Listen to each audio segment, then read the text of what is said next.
São colheres, né, feitas de garrafa PET, né? Preste atenção nesse corte aqui. Esse corte aqui é feito especificamente por três motivos, entendeu?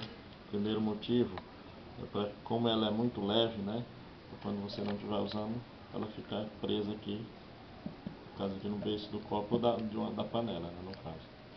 O segundo motivo, ele ajuda, né, a prender, encaixar uma na outra, que são mais de uma colher. Né?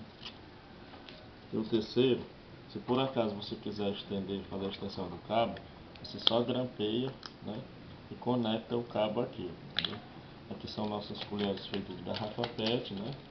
Uma garrafa feita dessa parte aqui da garrafa, né?